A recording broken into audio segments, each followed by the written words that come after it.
Jadi dia itu promosinya lewat bansos ya kan. Nah dari bansos itu kan ada kayak kemasan beras atau nggak direkomendasikan gitu kan, sayang, maksudnya selisihnya cukup banyak, hanya bertahan 1 tahun gitu ya kalau sudah balik modal. Kalau belum kan malah tambah boncos. Iya, karena memang 200 juta, 100 juta kalau memulai bisnis itu rasanya Bener, kayak kita udah nyiapin modal gede buat bisa menghasilkan sesuatu. Beda kalau misalnya 100 juta, 200 juta kita beliin mobil ya sudah.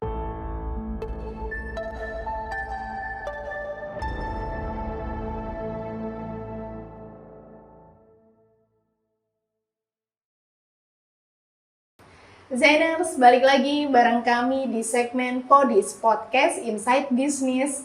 Nah, kita kayaknya udah lama banget nggak sharing-sharing terkait peluang usaha nggak sih? Iya, betul. Kayaknya akhir tahun, bener nggak? Iya, terakhir 5 bulan, 4 bulan yang lalu. Lama banget ya, 5 bulanan gitu. Nah, kali ini kita mau sharing-sharing lagi seputar peluang usaha pastinya. Di tahun 2024 ini kan merupakan tahun yang spesial ya, karena di tahun ini kita 2 kali loh ngikuti pesta demokrasi. Kemarin di bulan Februari kita ikut pemilihan presiden dan juga legislatif, dan nanti di penghujung tahun kita juga akan mengikuti lagi pilkada serentak di seluruh wilayah Indonesia. Jadi untuk pilih bupati, wali kota, dan juga gubernur. Aku mau tanya-tanya nih sama 2 produk konsultan kita. Jadi kira-kira ada nggak sih potensi cuan yang bisa didapatkan di momen pilkada ini? Kalau kemarin di momen pilpres dan juga pileg itu kan banyak banget gitu ya peluangnya. Kalau dari kalian gimana nih guys? Kalau dari aku untuk peluang pilkada ini pastinya banyak banget ya. Contohnya seperti hasil cetak yang di daerah itu ada seperti umbul-umbul, spanduk, banner, baliho. Terus bisa juga kayak untuk kemasan box atau yang untuk beras. Barangkali kan ada tuh yang jadi dia itu promosinya lewat bansos ya kan. Nah dari bansos itu kan ada kayak kemasan beras ataupun kardus, itu juga bisa kayak gitu. Biar ibaratnya dibawa ke rumah, di Bener. rumah diinget-inget, oh aku harus pilih orang ini. Kalau enggak nanti udah dimakan ditarik lagi. Bisa nggak bisa diunduh. Nah kalau yang banner ini kan pastinya ada di sudut-sudut, karena ini kan sampai pelosok ya, wali kota sama Bupati. Bupati. Nah itu kan sampai jangkauannya luas banget, masuk di desa-desa. Nah ini tuh bisa untuk spanduknya itu biasanya ada di tikungan-tikungan, itu kan ada juga wajahnya. Iya. Umbul-umbul itu juga. Kalau dari Kak Fia? Iya sih, kalau menurut saya juga sama, peluangnya masih cukup banyak ya. Kayak kalau sekarang kan untuk media iklan, promosi, brand awareness, personal branding calonnya gitu kan, apa ya, dia promosi di banyak titik supaya diingat. Misalkan pilihannya banyak, orang-orang tuh bingung. Kalau sering lihat kan, oh ini sering kelihatan gitu kan. Jadi itu masih jadi strategi utama infonya. Jadi meletakkan banner-banner, kemudian benar kata Kak Imma tadi juga bansos, kemudian ada tote bag, biasanya kan sekarang merchandise kayak ini juga kan merchandise ya gitu.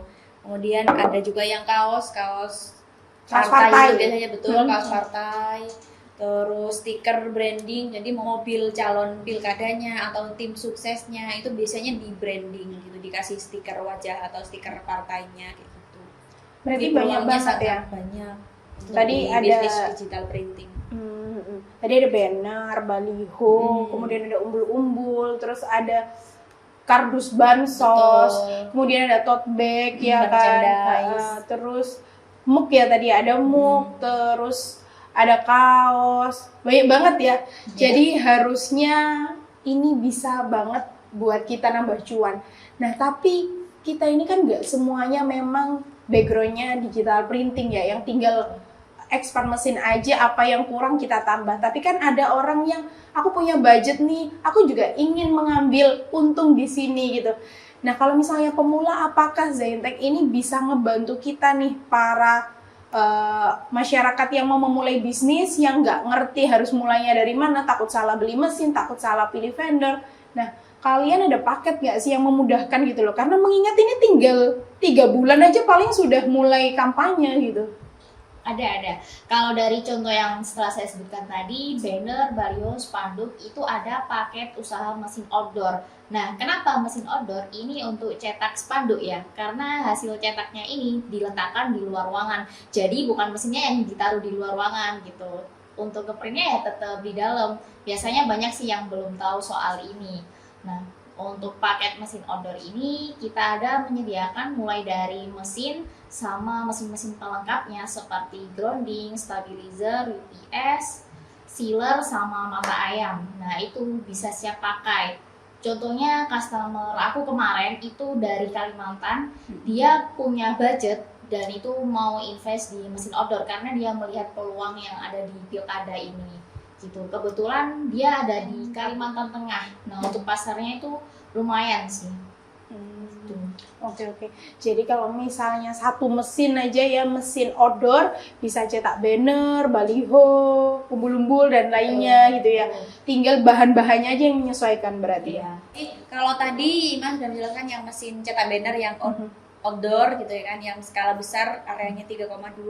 Sebenarnya ada lagi yang versi light gitu, versi lebih terjangkau, itu indoor areanya 1,6. Nah, itu bisa juga untuk banner, tapi banner-banner yang di dalam ruangan, X-banner gitu ya, raw banner yang untuk perkumpulan-perkumpulan dalam ruangan kayak gitu. Karena lebih awet outdoor. Kalau yang banner-banner baliho itu kan kena panas, kena hujan gitu ya. Terus ada lagi paket untuk usaha yang untuk kaos, distro kaos partai kan, kalau dulu yang putih itu kan TC terus panas gitu kan. Kalau sekarang dilihat dari pilkada yang kemarin itu sudah kualitasnya sudah bagus dan hasil sablonnya juga bagus. Jadi orang itu kayak seneng gitu kalau dikasih itu biasanya pakai paket mesin sablon DTF. Gitu. Jadi kaosnya nggak putih lagi tapi bisa warna-warni, desainnya juga full color kayak gitu, sudah kualitasnya sudah bagus gitu. Dan untuk paketnya ini sudah lengkap ya, mulai dari mesin, pelengkapnya kayak misal sablon DTF itu sudah dengan pressnya, sudah siap pakai, sudah support teknisi, free service, dan sudah ada pengiriman juga kayak gitu. Jadi apapun yang dibutuhkan untuk membuka usaha itu kita ada gitu. Support gitu kita ya. Support gitu. Ada yang outdoor untuk cetak banner, kemudian ada indoor yang saya info lebih light. Itu bukan cuma bisa untuk banner, tapi juga untuk stiker mobil, motor, merchandise juga kayak korek api untuk untuk promosi gitu kan, biasanya bansos bisa untuk papan bunga ucapan kayak gitu. Jadi kalau mesin indoor itu banyak produk yang dihasilkan gitu. Versi light produk yang dihasilkan banyak, yang penting kreativitasnya aja gitu. Bisa juga untuk kanvas, foto gitu, macam-macam dia.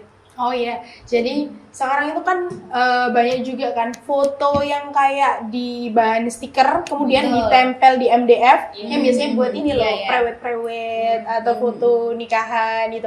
Karena kalau misalnya kita pakai frame yang plastik ada kacanya itu kan ya bisa pecah, kalau kayak gitu kan awet gitu ya.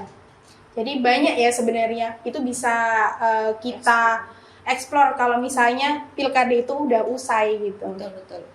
Nah, sekarang itu kan kalau misalnya orang cari produk itu kan pasti ke Google, ke YouTube gitu. Misal kita nyari aja mesin outdoor atau mesin cetak banner, akan muncul banyak artikel atau toko-toko ya yang memang sudah online gitu.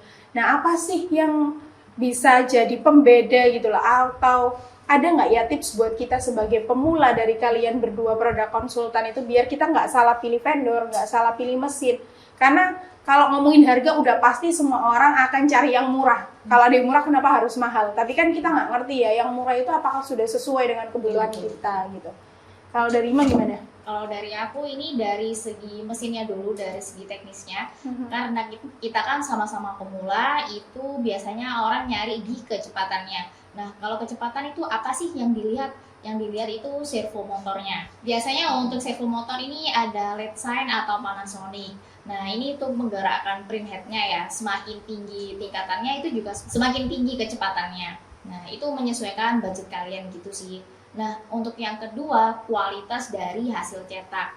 Nah, untuk kualitas hasil cetak ini biasanya print head zaman sekarang itu sudah pakai i3200 untuk yang DTF atau untuk yang printer indoor. Karena i3200 ini udah dibekali 5 pikoliter. Biasanya kan ada tuh yang murah tapi dia XP600 dan ada yang compare dengan i3200. Tentunya ini nggak apple to apple karena dari picoliternya aja udah beda gitu ya Kak. Nah, kalau untuk mesin outdoor itu biasanya pakai KM512i. Kalau kalian mau yang lebih cepat bisa pakai yang 1024i. Yang lebih besar ya? Ya, yang lebih besar. Oke, mungkin aku mau menambahkan. Jadi tadi Kak Ima menyampaikan picoliter gitu. Jadi buat teman-teman yang belum tahu nih. Jadi picoliter itu ini ya, apa namanya? Tetesan ke nozzle-nya. Jadi kayak kerapatannya, bisa dibilang lebih mudahnya itu kayak resolusi gitu. Jadi kalau misalnya XP600 dengan yang tadi i3200 itu tentunya beda. Jadi i3200 ini dia lebih bagus. Jadi kayak ibaratnya untuk sapuannya, kemudian hasilnya itu juga lebih bagus. Nah, sedangkan kalau yang tadi menyampaikan 512i dengan 1024i itu juga beda. Karena kalau 512i itu di 30 PL. Kalau di 1024i itu kalau nggak salah sih 20 atau 15. Jadi lebih rendah. Otomatis kalau seandainya nih, oh kita mau satu mesin bisa stiker, bisa semuanya, ya better kamu pilih yang picoliternya kecil. Jadi dia bisa support di luar maupun di dalam gitu. Kedetailannya dapat di situ gitu. Kemudian kalau dari Kak Via sendiri gimana? Ya kalau misal yang tadi dari Kak Ima sudah spek sama kualitasnya ya sudah dijelaskan. Kalau saya untuk tips pemula itu juga dipertimbangkan untuk after sales, kemudian kondisi mesinnya, pelayanan teknisinya, sama spare partnya gitu. Kadang ada juga beberapa mungkin karena tergiur harga murah atau gimana ya, ada customer saya pernah cerita dia pernah beli di sosmed online gitu, harga lebih murah cuman jual putus gitu. Jadi cuman instalasi awal, setelah itu kalau ada kendala itu bingung mau gimana, spare partnya gimana, jadi bingung kayak jual putus gitu. Ribet ya, ibaratnya Ribet. kita lagi Jadi, banyak orderan terus tiba-tiba mesinnya rewel atau misalnya hasil ini loh, hasil printnya itu bergaris, betul. udah ini dikejar deadline, bingung cari teknisi gitu kan ya. Partnya susah. Kadang sekarang sudah penyuplai mesin itu juga sudah mulai ini ya. Jadi misalkan dia nggak beli mesin di kita, terus mau cari spare partnya itu kadang tidak diberikan. Membatasi gitu ya. Difokuskan untuk customernya yang beli mesin di dia gitu. Karena spare part itu juga terbatas biasanya gitu. Oh, oke. Terus ada juga yang misal lebih murah, kadang harganya setengah harga, rekondisi namanya mungkin teman-teman tahu. Jadi rekondisi itu mesin lama, mesin bekas misalkan sudah nggak dipakai, cuman dia diperbarui spare partnya kayak printhead sama mainboardnya gitu. Tapi kayak kabel-kabel dan part yang lainnya itu enggak gitu. Jadi mungkin untuk 1 tahun pertama itu aman. Tapi untuk investasi jangka panjang itu nggak direkomendasikan gitu. Kan sayang, maksudnya selisihnya cukup banyak, hanya bertahan 1 tahun gitu. Ya kalau sudah balik modal, kalau belum kan malah tambah boncos, nambah part ini, nambah ini kayak gitu. Niatnya invest murah, betul, malah di biaya operasionalnya nggak ketulungan ya, ibaratnya gitu. Jadi lebih baik kita beli yang langsung pabrikan aja lah ya, yang memang harganya segitu, tapi operasional kita lancar jaya gitu. Oke, itu aku juga sebenarnya sempat dengar Zainers. Mungkin kalau misalnya kalian cari di YouTube, ada salah satu channel yang membahas salah seorang pengusaha digital printing. Jadi dia itu cukup terkenal di Malang, dimana awalnya dia menggunakan mesin yang rekondisi, dia punya banyak tapi rewel, setiap bulan panggil teknisi, kan ganggu operasional, sampai akhirnya dia memutuskan untuk beli baru dan nggak pernah rewel gitu. Jadi bisa ngejar produksi, omsetnya juga makin tebel dong kayak gitu. Nah, kalau misalnya nih ngomongin yang tadi ya, ada after sales, kemudian ada juga untuk kecepatan dan lainnya. Berarti pinter-pinternya kita aja ya untuk compare dari distributor ke distributor yang lainnya, kemudian cari literatur yang sesuai dengan kebutuhan kita gitu. Betul. Ya. Mungkin perlu beberapa vendor atau distributor ya dibandingkan. Oh, harganya kok selisih 20 juta misal. Nah, itu perlu digali lagi, kadang lebih ke spesifikasi atau after sales-nya kayak gitu. Jadi lebih harus jeli lah kalau mau memulai usaha gitu, karena investnya kan nggak sedikit ya, 200 jutaan minimal kalau misalnya yang tadi yang mesin cetak banner yang outdoor. Kalau indoor 100 jutaan. Jadi jangan sampai untuk teman-teman yang mau buka usaha digital printing itu salah investasi gitu, karena salah tidak compare atau tidak mempelajari sebelumnya kayak gitu. Kan sayang 100 juta tapi salah beli mesin kayak gitu. Karena memang 200 juta, 100 juta kalau memulai bisnis itu rasanya Bener. kayak kita udah nyiapin modal gede buat bisa menghasilkan sesuatu. Betul, Beda betul. kalau misalnya 100 juta, 200 juta kita beliin mobil ya sudah gitu loh. Oh, Udah iya. pasti gitu-gitu Bukan aja kayak, gitu. kalau- Tapi kalau kita invest Kalau mesin segitu, untuk profit ya, untuk keuntungan kita. betul, maunya profit malah boncos ya itu Betul. nyesek lah gitu ya, bedanya itu. Betul, Nah, betul. kalau misalnya dari penjelasan kalian tadi, misal nih, ini pilkada kan anggaplah sampai November ya. Setelah itu, apakah dari mesin-mesin yang diinvest ini masih menghasilkan? Masih dong. Kalau dari saya tadi yang mesin outdoor itu pastinya bisa. Kalian contohnya mau menggandeng event organizer, itu kan pastinya setiap minggu atau setiap bulan kan ada contohnya kayak workshop atau seminar. Nah itu kalian kan bisa kerjasama. Terus bisa juga menggandeng pemerintahan. Nah itu juga nggak jauh beda dari IO tadi. Nah dari kalian yang sebagai vendor cetak ini bisa tingkatin untuk pelayanan dan hasil cetaknya aja sih, biar customer kan tiap hari biar kalau ada kerjaan bisa langsung lempar ke kalian. Belum lagi kalau cetaknya itu kasih gini aja, print by usaha kalian. Nah biasanya kalau orang awam melihat, oh ini bannernya bagus, cetaknya di sini. Nah besok aku mau cetak di sini ya, bisa Oh gitu ya, juga. jadi Soft dikasih selling ini gitu ya, ya. dikasih brand tokonya ya, Bener. sama nomor biasanya ya. Biasanya ada yang kayak gitu. Bisa juga mungkin trik marketing ya. Jadi Mhm. kayak misal kamu udah ngeprint 5 kali, nanti Oh ya, ke bonus bonus keenamnya ini. kalian itu udah free Kartu gitu. member kayak gitu ya sistemnya. Berarti pinter-pinter marketingnya ya, Betul. marketing sama promosi. Betul. Atau bisa juga biasanya kalau kita mulai usaha itu kan nggak fokus di operasional aja ya, tapi kita harus fokus di marketingnya. Misal nih sesering-sering bikin promo di tanggal-tanggal cantik, Oh, nah iya, iya, ditaruh betul, di betul. sosial media. Atau misalnya kita memang punya tim sendiri yang khusus dapat proyekan.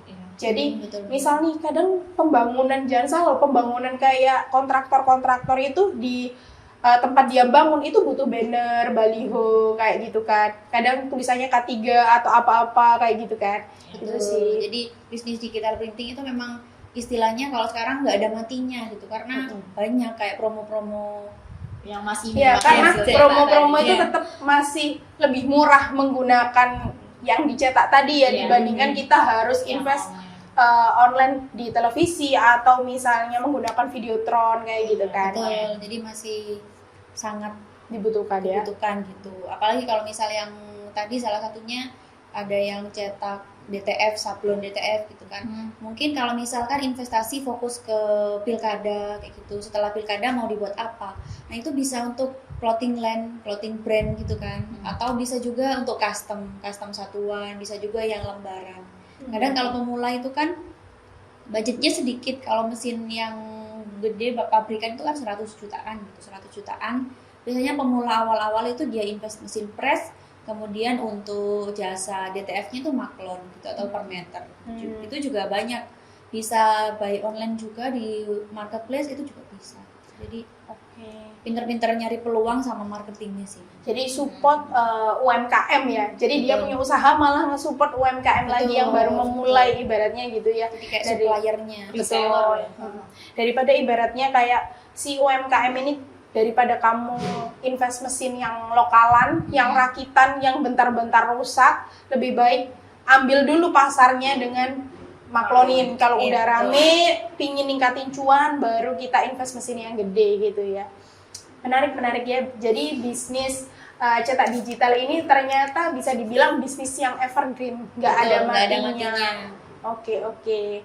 Ya, jadi mungkin Zainers di sesi kali ini yang kita bahas ini dulu ya seputar peluang usaha pilkada. Jadi kalau misalnya kalian tadi penasaran, paket usahanya apa aja sih? Kemudian perhitungan usahanya kayak gimana? Atau kalian mau tanya-tanya peluang usaha yang lainnya yang mau kita bahas? Boleh banget, kalian bisa tulis saja di komen atau kalian bisa chat nomor di bawah ini. Ya, oke itu aja. Sampai ketemu lagi di segmen Podi selanjutnya gitu ya. Bye. Jangan lupa like, subscribe, dan share konten ini ya. Zaintech, solusi bisnis percetakan.